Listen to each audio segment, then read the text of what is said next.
Bruce Wayne with another one of my amazing stories.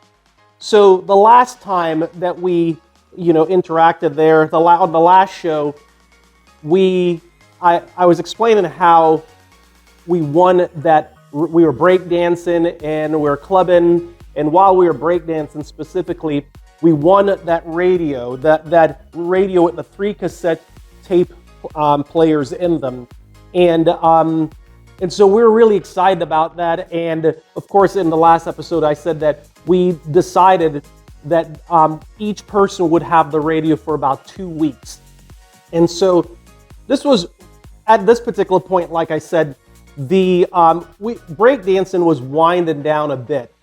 And I actually remember one day, I was never good at like popping like that. That was just not my thing. I was not that coordinated that way. But I remember one day, that one of the kids said to me, he says, I was trying to pop, and he goes, "That's not popping." He says, "You're just flexing your muscles." And that was the first time I realized I got muscles? I didn't know I had muscles. So at that point, I looked over and people were working out in the gym, and I decided, well, maybe I should go in there and see what this working out thing is all about. And so right there at the West End House Boys Club, they had one room that was in there.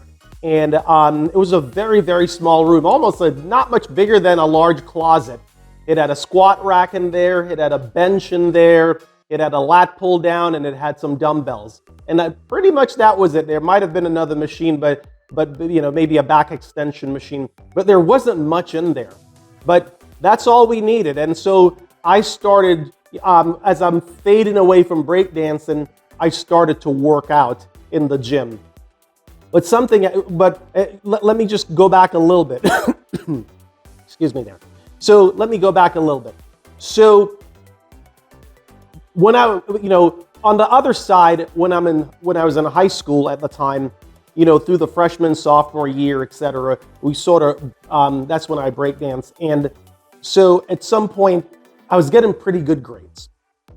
And school was pretty exciting to me. I'd go to class, I'd interact with the teachers. But at some point, I actually started to get into student leadership. And so at the time, there was not a student council there. And there was this woman by the name of, I'll give her name out because she's a hero of mine. Her name is Patty DeRosa. And Patty DeRosa was one of the adults who taught student leadership in our school. And so she would work with all the students to try to develop young leaders. And for whatever reason, I guess I ended up in her circle, and she started to coach me and coach some of the other kids. And we formed the student council, and I became president of the student council. And so, it's not a lot of kids were interested in this kind of nerdy thing because it was outside of the cool zone, because the cool is fashion.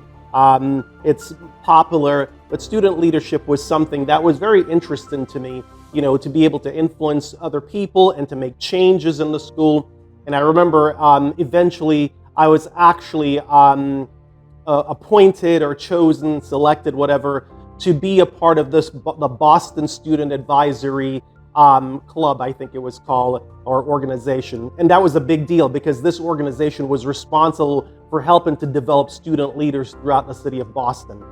And so, along that way, we sort of resurrected the student council, and I started to participate in that. And I think on the outside, the West End House Boys Club also, for a very, very short period of time, they had some sort of a keystone club that they formulated, and I became president of that too. I was after leadership. Anything leadership related, I dove right into it.